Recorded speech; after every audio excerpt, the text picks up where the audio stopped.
All right, welcome back to the program. If you just joined us, hello. Starts at 5. I have a choice for you. The choice is you can be one of the two people that, were in New Orleans. You can be the people that got out on time and didn't want to risk it. You can find a boat and you chainsaw, and then you come back and you help the others. And you don't blame them, nothing. You just go back and you help them. Or you can just get some sign-making material and put it up in your attic so, it's ready to go when you're standing on your roof waiting for the helicopter to come by. You can just... The choice is you can be a part of the solution or part of the problem. I ain't going to be the guy who's standing on my roof with a help me sign. Are you? In practical terms, what is the solution? Well, you've done part of it. You have to get control of the political system in Washington. And you went out and you voted. The Tea Parties are making a huge, huge difference. Political solutions are available here. But I want to talk to you about something different. A lot of people tell me, Glenn, I don't have a lot of money. I don't know what to do. Great.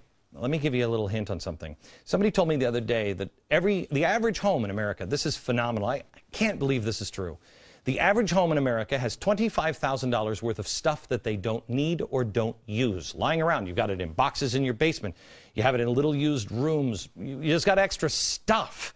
I don't know if that's right, but that isn't a number for the average millionaire. That's the average American, they say. Let's say that number is... Let's say the real number is 12.5. Let's say the number is $5,000 of stuff that you have laying around your house. Would that make a difference in your life? Think about what you could do with $5,000 to prepare. Could you pay down your debt? Could you go buy extra groceries and add food storage? Could you have an extra cushion just in case you lose your job? You must begin to start thinking out of the box. Now, if you're doing okay right now, could you sell that stuff, and could the extra money allow you to be somebody with a lifeboat instead of one holding the sign? Here's what gave me the idea. My wife, she was asking me for help, and we were doing some, people were coming over, and she wanted me to get a tray in our dining room, and we have this hutch, and underneath it's got all the trays and stuff. I don't even know what half the stuff is. I think I see it maybe on Christmas or Thanksgiving. We never use it. And it's all falling out, and I'm like, honey, can we downsize some of the crap in our life? Well, we talked about it. And we decided that we do have too much stuff, too much clutter in our life, so we're downsizing. We have a goal to cut our stuff in half. That's a pretty big deal. My wife and I spent Saturday tagging the things around our home and deciding what to get rid of. A lot of the stuff we really like, but we just don't use, and it's unnecessary. Next week, after this week, we're taking pictures of it and everything else. I'm going to put it up on upillar.com. I'm going to downsize. Oh, how environmentally friendly of me. I'm going to cut our stuff in half. Oh, somebody should call the Tides Foundation and Annie Leonard. We should get this on the Story of Stuff. No. What am I going to do with the money? Well, I'm going to do something on December 15th in Ohio. And I'll give you more information on that because I'm going to ask you to join me. It's going to be a mini It's a Wonderful Life. I'll give you all the details soon. But tonight, here's what I want you to do.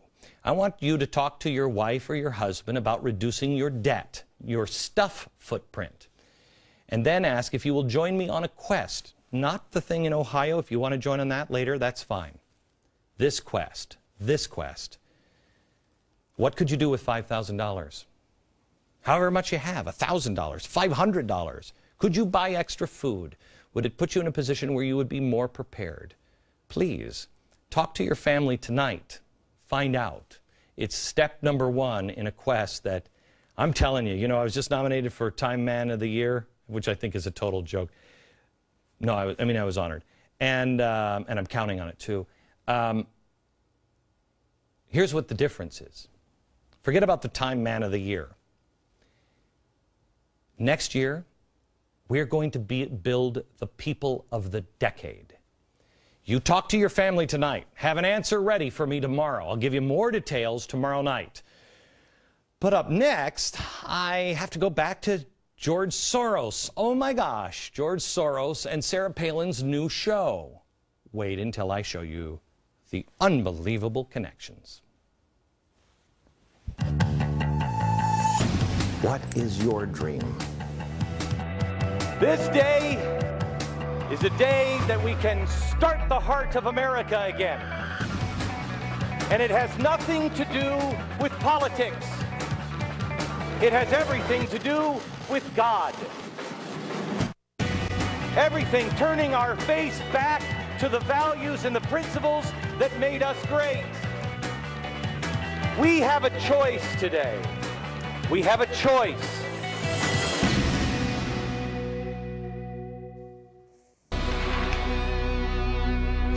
You're not going to believe this. There is another grassroots boycott. Yes, this time of conservative Sarah Palin's Alaska. This is a fantastic reality show which looks great. It's on the Discovery Channel. It started last night. This is Virginia. She's not actually in the...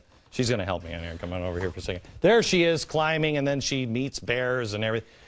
Well, Discovery is being targeted by environmentalists. Now, it's a grassroots boycott. It must be that regular Americans are outraged at Sarah Palin. Man! Well, the group organizing the boycott is Credo Mobile and Credo Action, which is part of the larger organization. Yeah, Credo Mobile and Credo Action. Now, the larger organization that they're a part of is Credo Assets. These groups focus on progressive philanthropy and activism. And they're also a mobile phone provider, which is great. So your phone calls go to help. Now, here's your first clue. Here's their complaint. I am appalled that Discovery Communications, do we have it here? The home of numerous eco-conscious offerings, has picked up Sarah Palin's Alaska. She hates bears. Sarah Palin's anti-nature crusade as governor makes her extremely unsuitable to host your show in the lineup. I urge you to cancel the show before it airs. Well, the co-founder of Credo, he's just your normal guy. He's just like you, run-of-the-mill guy, who in his spare time helped co-found the Secretary of State project, which is really kind of a, oh, wait a minute, Secretary of State project? Wait a minute, that's, hey, wait a minute, that's Spooky Dude again. What are the odds? What a small world it is here. Credo also donates money to various causes. Let's take a look and see what they fund. Well, first, they fund Media Matters. George Soros. Small world. They also do the Center for Constitutional Rights, which is also George Soros. The militant group, the Ruckus Society. George Soros. They also teamed up with the Color of Change, which is fantastic, run by former Van Jones. Van Jones, of course, George Soros, and he was also formerly with the Ella Baker Center, which is partially funded by Credo. And George Soros, yes, he's there too. Isn't donating money just fun when you play it like this? Oh, by the way, this guy also sits on the board of Social Policy Organizers Forum Board with Wade Rathke and Drummond Pike. Drummond Pike. I remember these guys. I remember Drummond Pike and Wade Rathke. How do I remember them? George Soros. That's right, in the Tides Center, and that's great. Oh, and also Andy Stern is on that board. And you have the picture of, yeah, it's the same group of people. So very grassroots. There's your grassroots boycott of Sarah Palin's Alaska on Discovery. So organic, so pure. May I just point out that it was on the air yesterday, which means it failed badly. I mean, really super. Gee, Wally, another super depressing failure for George Soros and his evil buddies. Golly, gee whiz, George. Why not donate some money, to maybe like a worthy cause? Maybe give it to somebody in need. You know what I'm saying? Instead of burning it with these guys. Because, golly gee, when Mom finds out, she's going to be awfully mad that you're hanging out with spooky evil dudes like these guys. Oh, gee, Wally. Inflation has already hit the shelves at Walmarts across the country, but don't expect the government to tell you about it. Glenn's got a solution so that you know what is really happening on the shelves. Moms, listen up. This one involves you.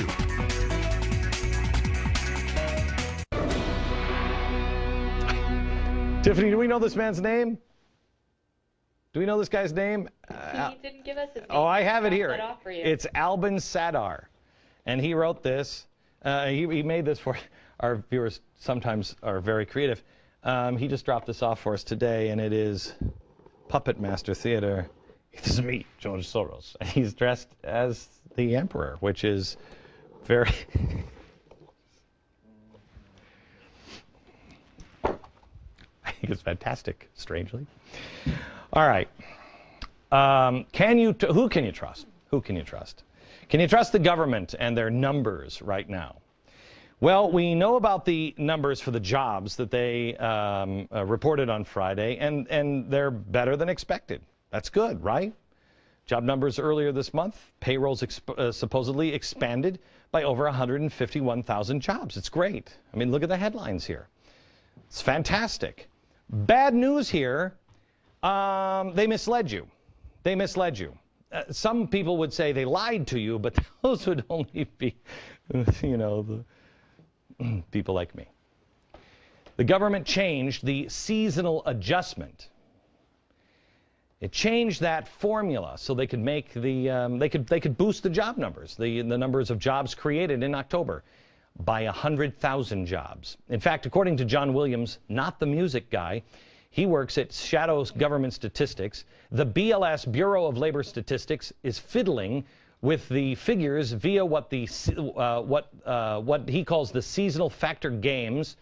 It's actually creating 200,000 phantom jobs just last month. John cites such finagling as the reason his prediction of an October decline and a rise in the jobless rate was so wrong. It also explains why seasonally adjusted payrolls were revised upward by 110,000 people in September, including 56,000 in August. There is also the story of the government claiming that inflation is actually going down.